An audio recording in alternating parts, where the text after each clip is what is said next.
anyway, as for the game, for 3 quarters, we were probably kind of building a narrative of like, what is it with these Pistons that gives the Celtics problems? And I don't think it changes much based on the final score because Detroit powered down. I don't even know the Celtics really applied any more pressure.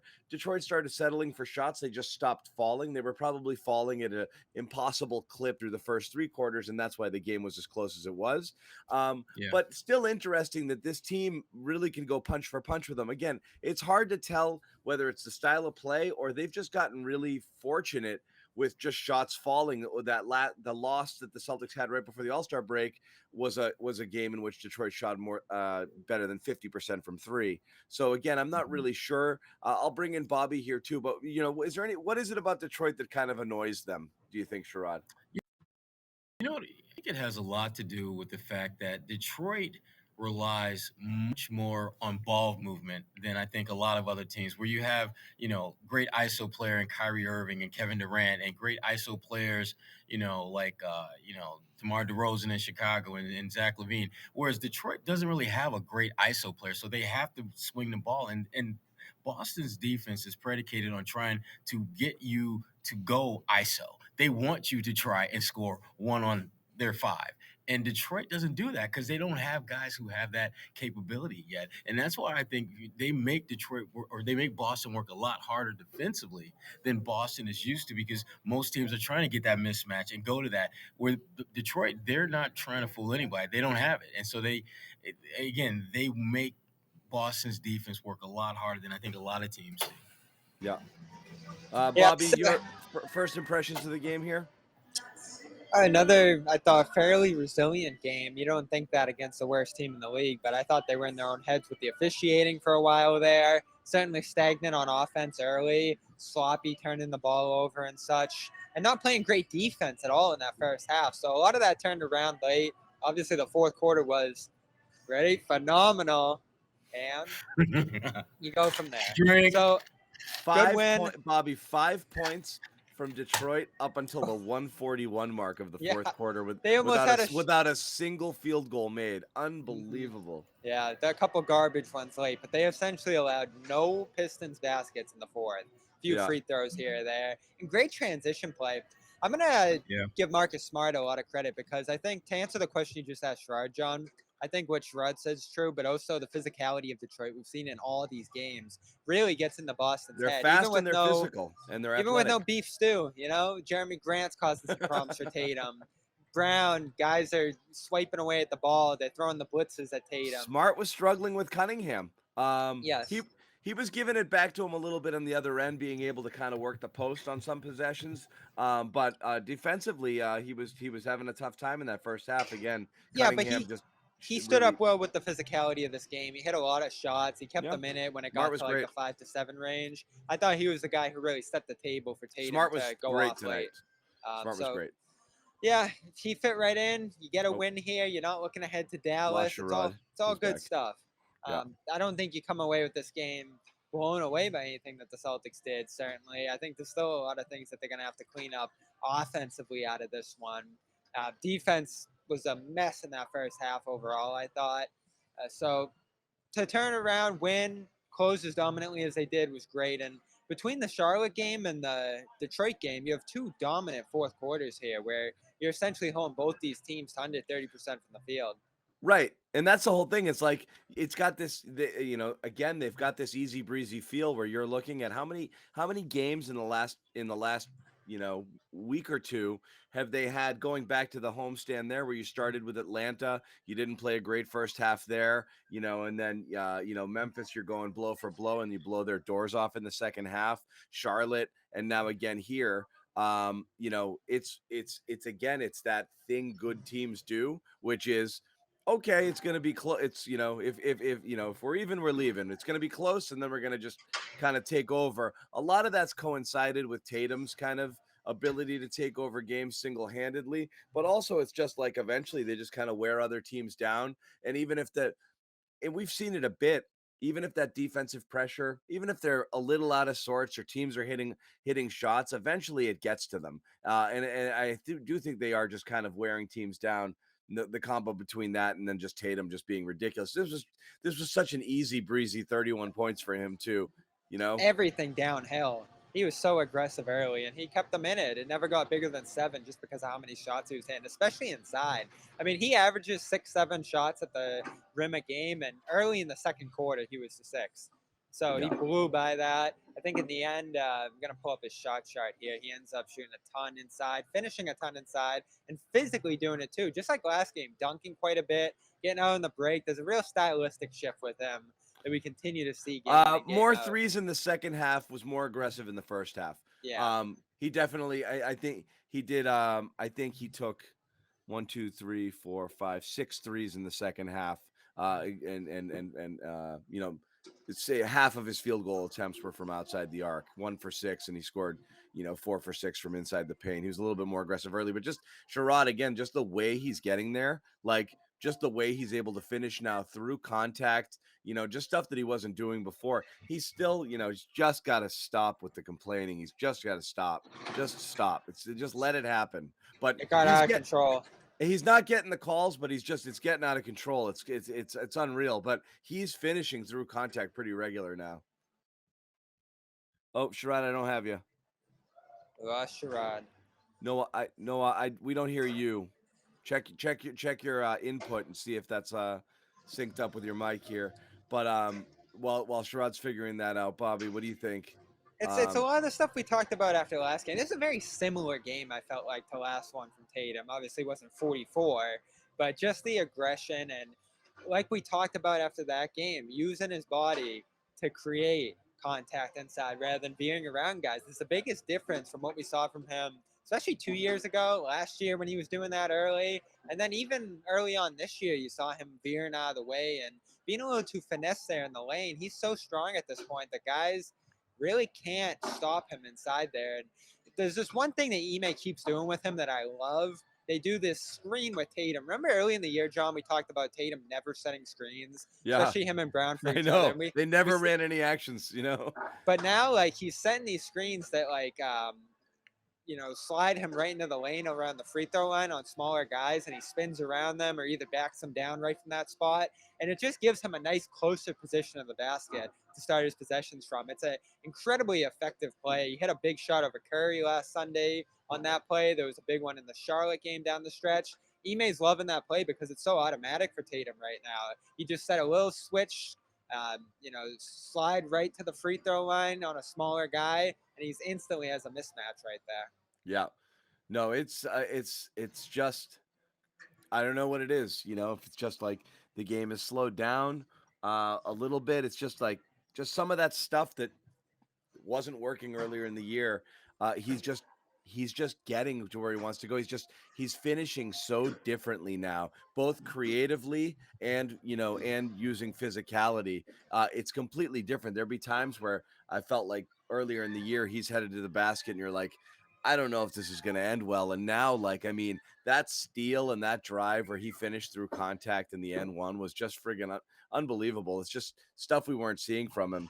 And again, he didn't have and it wasn't even a lights out game from him. This is what I mean is, like, when we talk about Tatum and his ceiling, you look at a game like this where he was like great in spots, pretty good throughout, all in all, just a solid game. Didn't feel like he dominated, and he still just scored an easy 31. I feel like he should fall into games like this all the time, and this is just who he could be. He gets this in his sleep. It was 92-90 after the third. They just blew it up there in the fourth, and Tatum, I never thought he would be a transition player. You talk about the steal and the finish there. Yeah, because that's been killing us. That's been killing us for years. And the fast break that they're running is incredibly effective. I think a lot of the stuff that we're seeing with Tatum is him going from all that success early in the year, and he's talked about this throughout this season, and just how easy things came to him and the team by just playing their style. And then you have these last 2 years where they lose a ton of games. They're still trying to do the same old things in terms of how they approach the game. Now he's starting to try the things that Ime has preached, and various people have tried to instill in him here in terms of aggression, playing with pace, getting off the ball. Did you see that play? He didn't end up hitting it, but he fired the ball out to the left wing on the drive, got to the left corner, caught the ball again, got a wide open three. I actually thought he should have attempted a shot on that one. I love the fact that he does that. We were talking about how, earlier in the year, there just wasn't enough movement. And you see that all the time with him relocating and people doing that and making a play and relocating and getting the ball back. So much of what we talked about is, I do think that Tatum and Brown took so much on themselves early, which was, and I've always said this, I don't think they play an ISO style because they're selfish. I think they think that's the way to impact the game. But part of the buy-in was give it up, move without the ball, go somewhere else, get it in a better place where you can score. And, they've definitely done that. And that was a play where, again, he did it. He whipped the ball out. He went over to that corner. He missed that three. I still think he could have probably gotten that shot off instead of the pass, but you love to see that. You love to see them kind of moving around like that. Yeah, it's a mentality thing for the team, and we get annoyed when Rob does it sometimes. There's a couple guys you'd rather be aggressive in spots, but Rob almost posted up today. Yeah, you have different guys for that. You'd rather see Tatum, who we know can be aggressive and take a lot of shots and score a lot, make those extra passes, whereas Brown, he's going to take a lot more shots and not move the ball as much. And Smart even is getting super aggressive, still moving the ball, but taking a lot of shots inside and being aggressive in those spots. So you have something for everyone there.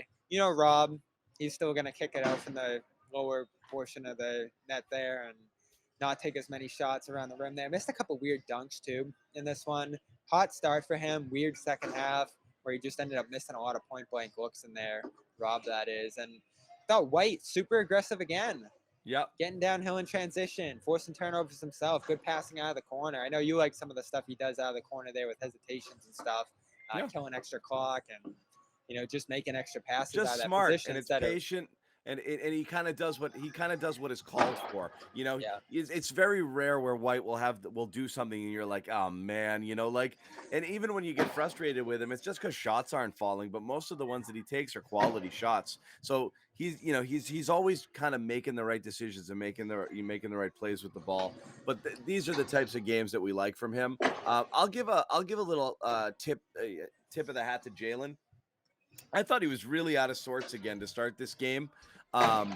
Just an off shooting, couldn't get himself in a rhythm, got caught complaining in that play. And was it the first quarter? Late in the first quarter, he gets caught on complaining the dunk try, to a ref. Right? And he's complaining about something, and then Derek White passes it to him when he's not looking. It goes out of bounds, and the camera crew didn't show a replay of that. That was horrible. And he was just all off, just everything. And he battled back in kind of the way that he does, which is just to kind of be aggressive. Yeah, it's the story of his season. It's been so weird. Missed free throws lately.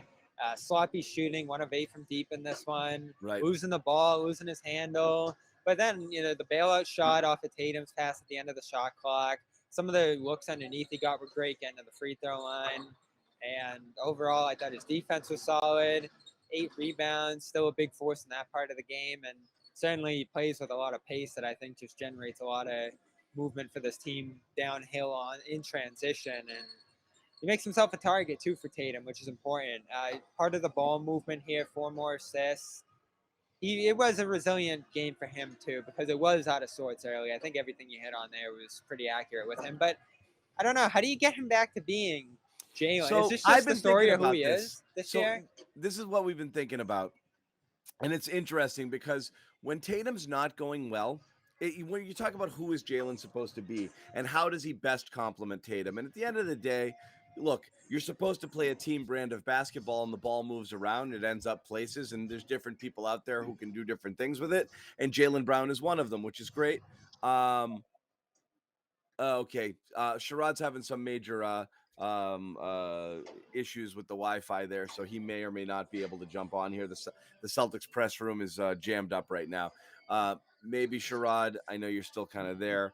When the Garden thins out a little bit, maybe the Wi-Fi will be a little bit better, and maybe you can try to come up to the 9th floor party up here. Humming up here. So we keep talking about who he's going to be, and I was actually thinking about it all game. When Tatum isn't going great, you always Brown a lot of times would save them with those hot quarters, and you'd have those really slow Tatum starts, and then Jaylen Brown would get 12 points, 14 points. It'd be great. And that was good because they needed it. But when Tatum is playing at this level, who's Jaylen Brown supposed to be? And I almost wonder if, like, he might become a stand in the corner guy. Wait for the pass. Wait till the defense is drawn another place, and kind of go back to that when Tatum is on the floor. And when Tatum's not on the floor, he's a little bit more of the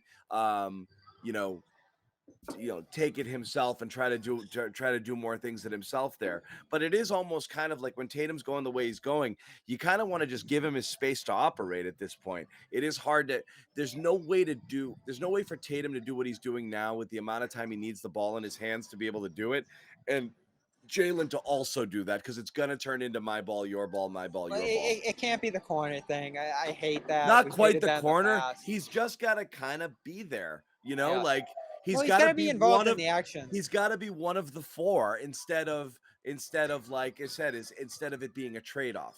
I found Brown, especially recently as Tatum has started to go off here, to be less of an active off-ball player than Tatum is. Tatum, he's really, as we talked about with the screens and the cuts and everything else, a lot of cuts off Rob last game on offensive rebounds, going downhill the basket. That's stuff you wish you'd see from Brown more. Making himself available, I think, a lot of the times is a challenge for him. It's been better this year. I think he's typically taking like 18 to 22 shots a game like he did here.